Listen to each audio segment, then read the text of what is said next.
Turns out Fantasy Cup is not that restricted after all, so we're gonna use an Alola Sandslash team for today's content.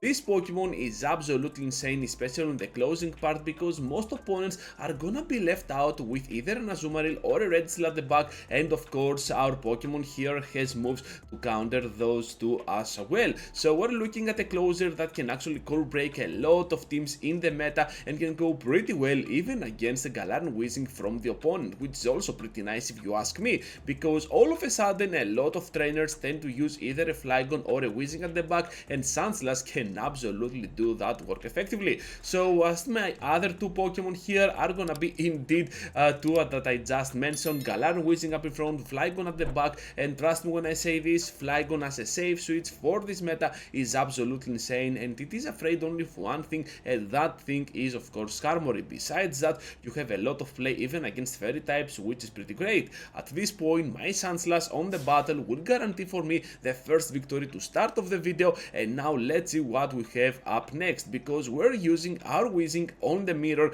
and what we want to do here is to at least land one overhit, and to do so I'm going straight for the move. My opponent lets that go through, they can survive but not with enough HP, and right after I will try to catch the next move on my Flygon. To my surprise, they always do the same tricks that like I do, and yeah, we are kinda fortunate here because we end up getting the perfect matchup with a Togedemaru. We can easily farm down here without spending any sweat at all, and right after you're gonna see that even if the Weezing returns, we actually might have a very good chance at finishing them off with a couple of those Scorching Suns. Seeing the Togedemaru coming in as an aggressive switch makes me think that perhaps at the freaking back they might be having a Magnezone as well in a weird ABB team style, but my prediction was far away from truth because they're having an Azumarill at the back, and guess what, trainers, we can still have kinda of a crazy damage output even to a Pokemon like this, because we're having the triple Scorching Suns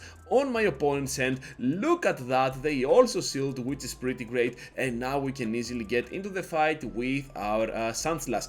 Hydro Pump from their Azumarill, are you kidding me? Hopefully we can still farm down, and right after with that shield remaining they have nothing to throw, so we can take that big W. Into the next battle now with the Red Steel and the Metal Trash Can up against us. So this Pokemon is not something that we are afraid of with this team. We have the Drill Run, we have the Scorching Suns, we have the Overheat, so a lot of solutions against that one, and now on the switch we're meeting up with that Azumarill after they aggressively go in there.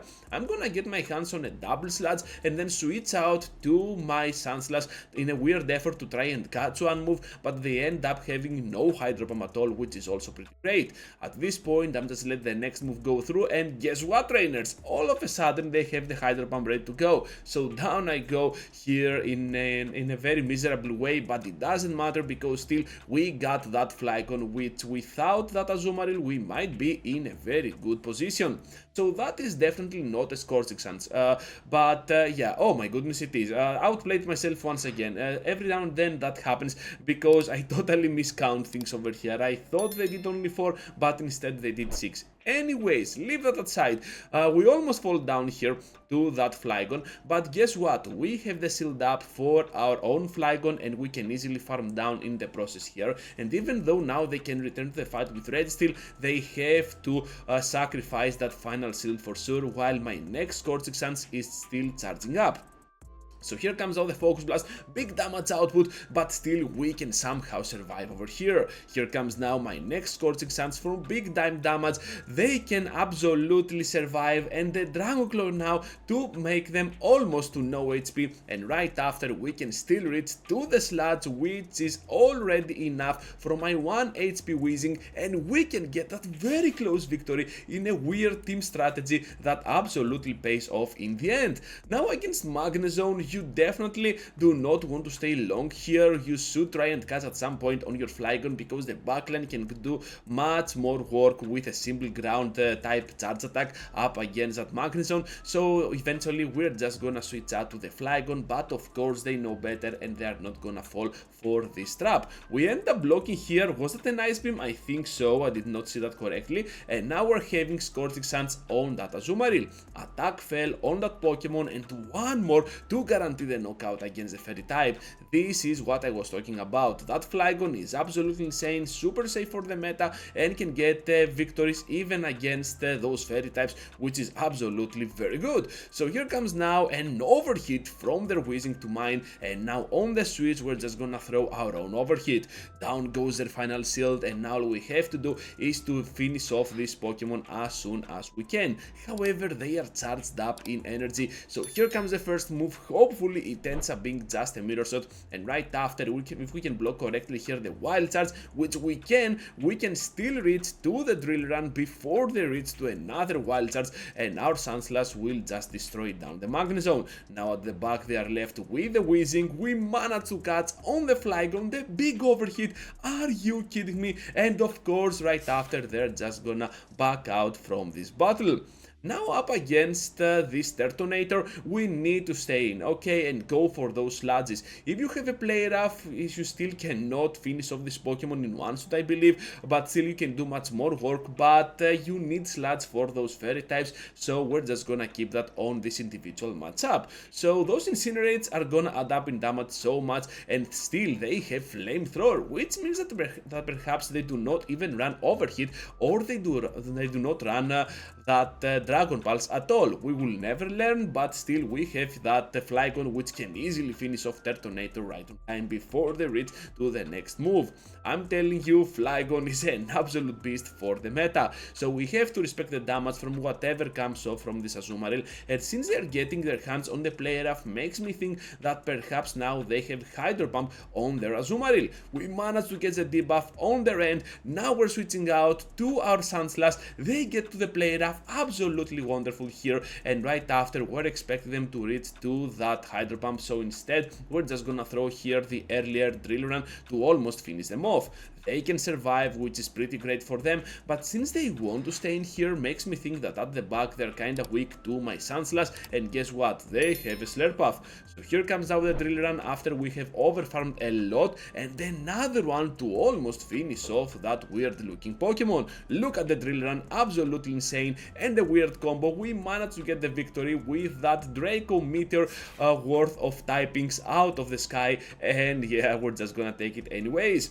Into the next one now with a Scavalier up against our Weezing, and you know what, we're just gonna charge up to the point that we have the overhit, then throw the sludge and see how they react. So they want to shield here, which is pretty great for us, and now all we have to do is to block back that Drill Run because it can be absolutely fatal. We're afraid of those ground moves for sure, and right after we can grab that final shield with a simple overhit.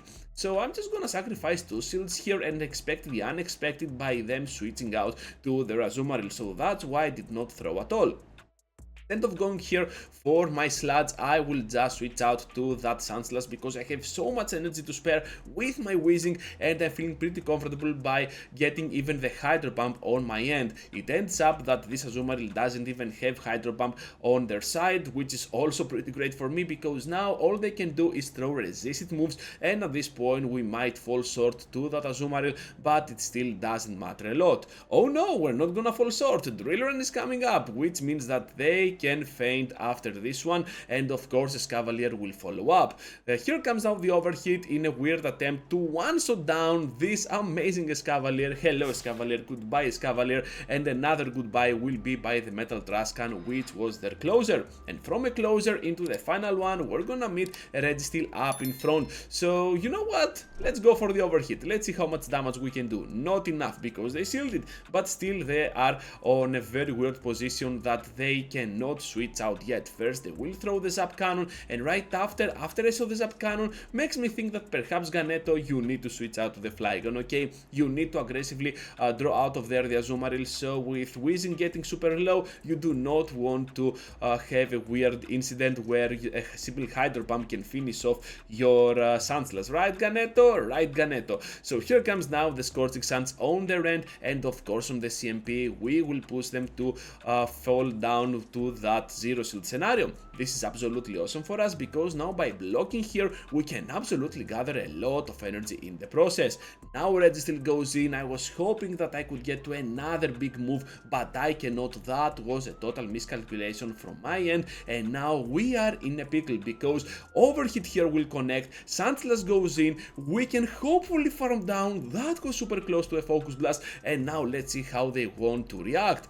So here comes now the Stunfisk. All we have to do is to respect that Earthquake because it can absolutely almost one-shot us down, and right after here comes the switch. So with that in mind now we can easily farm down Sandslash for the victory. We got already a double drill run, which is more than enough. We only need one, and we can get yet another huge victory to finish off the video in a positive tone. So that is gonna be all for today, trainers. Thank you for watching and for staying till the end. Like this video, subscribe to the channel, and check either one of these two videos that I have prepared for you, and I hope to catch you up later into the next one.